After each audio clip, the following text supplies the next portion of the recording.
Welcome, welcome, welcome, welcome to Leadershipisation, all things leadership. I'm Beth Bergen. I'm a global leadership and communication coach, and I am here most Tuesdays at 1 p.m. Australian Eastern Standard Time.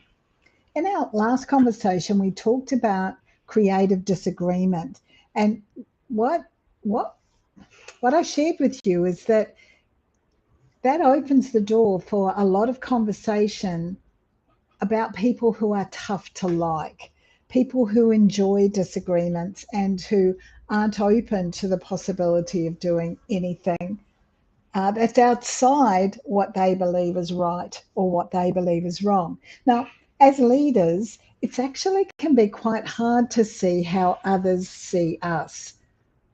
And the interesting thing is that your behavior may actually make you a challenging person, and as a result, a challenging leader, and you don't realize that. So, what I wanted to do today was have a look at a few small behaviors that actually may make you a more challenging, a more difficult person, and a more difficult leader to work with than you realize. So let's just go through, I think there's 6 or 7 of these. Let's just go through these and see what we come up with. The first example is this. You're someone who feels as though they are always right. You're always the person who's got the most knowledge, who's right in the situation. And what that means is that you come to every conversation with a closed mind. You're not open to hearing what anybody else has to say. And that's actually really exhausting for other people. They end up, many people, many people end up giving up because that's just too hard to have to deal with. Yeah. The other thing is that when you believe that you're always right, it actively stunts your own growth because it shuts the door on any learning. You don't think that you need to learn anything else, anything new, in order to be able to grow and develop your own skills or knowledge. So that's the first one. The second one is this. Perhaps you're someone who interrupts all the time. Now, I know I can be really guilty of this at times. And I do it from the best possible space. I do it because I'm all excited about what it is that I have to add to the conversation. What you have to be careful of if you're someone who interrupts all the time is that you're not doing that because you're making it all about you, and that you're not so tied up in your own thoughts that you're devaluing those of others, and that you're actually missing the point. You're not listening properly to what they have to say. You're just kind of sliding past it. Yeah. So that's the second one. Being right all the time, interrupting often. The third one is perhaps you're someone who really enjoys being in control. And often when we're organized and we're decisive and we're getting things done, yeah, we are someone who likes being in control of our own lives and of our productivity, all of those kinds of things. However, if you take that too far and you want to be in control of every single conversation, of every single situation, of every single outcome, it's like you've moved to being a dictator. It's like what's happened is that you're stunting everyone else's freedom because you're the person who believes that it has to be a particular way. You're not allowing other people to creatively share their ideas because it has to be your way, you're in control. And besides that, you may also be someone who thinks that they're right all the time, which is a double dose. The next one is maybe as part of where your mind naturally goes to, you're someone who finds fault with lots of things. Perhaps rather than giving some constructive feedback, you shift it so that it's actually what you think is constructive. However, it comes across as being critical. And when you're criticizing people all the time, This is when they move to a space of being defensive. They don't feel appreciated, and I understand because you keep telling them that they're not perfect. I want to remind you of this. Every single one of us is human, including you. And so what that means is that none of us is perfect. None of us is perfect.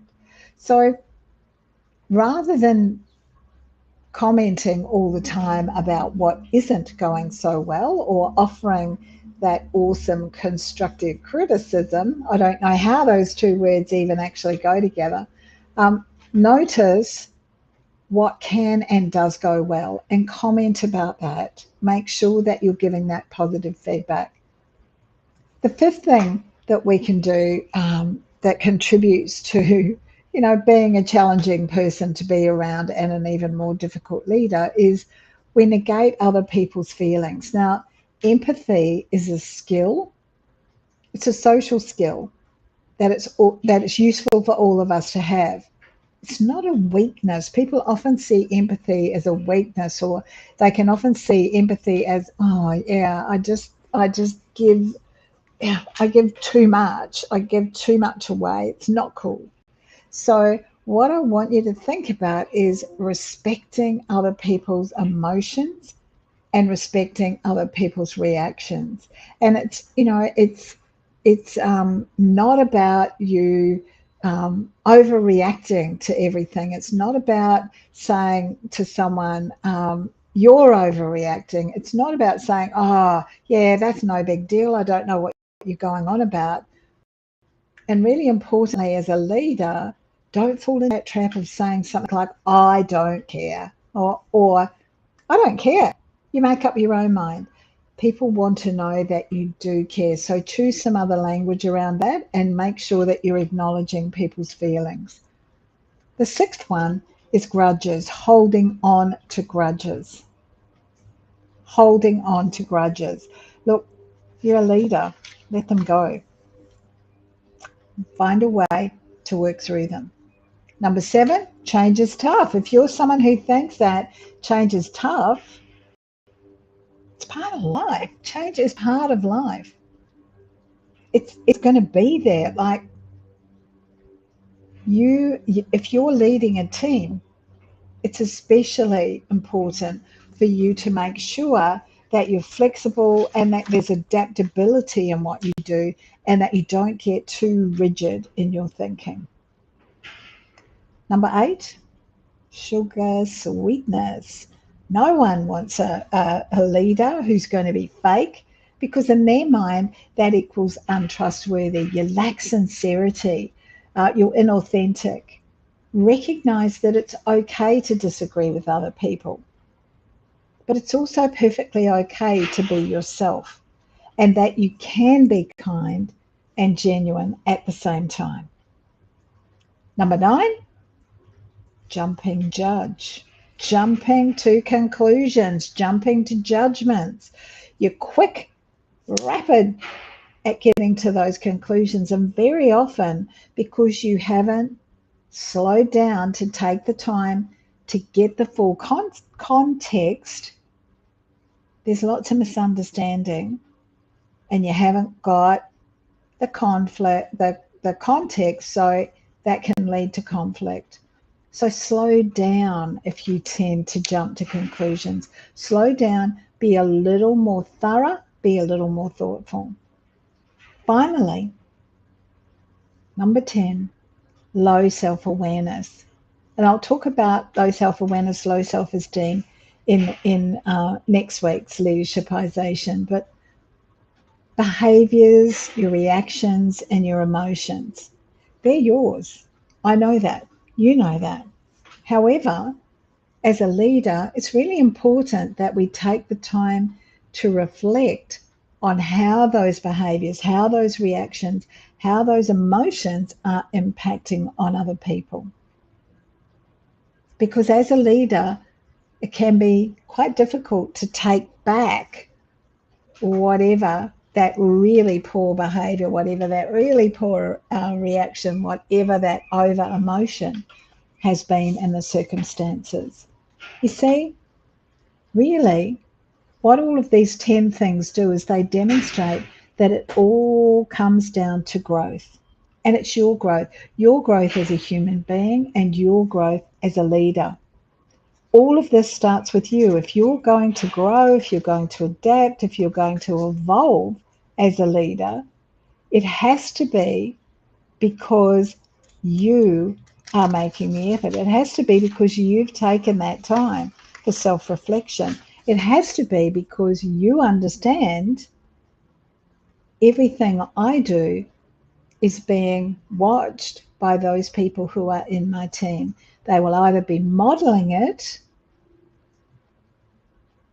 which can be negative or positive, or they'll be pushing back against it if it's negative a whole lot of the time. So that's it for today. Thank you so much. If you've got any questions or comments, please pop them in the chat below, and I'll make sure that I come back and answer those for you. Really happy for you to reach out with any queries, or if you're looking for more information. If you watched a replay, please make #replay. In the meantime, have an awesome week, and I will see you next week. Bye now.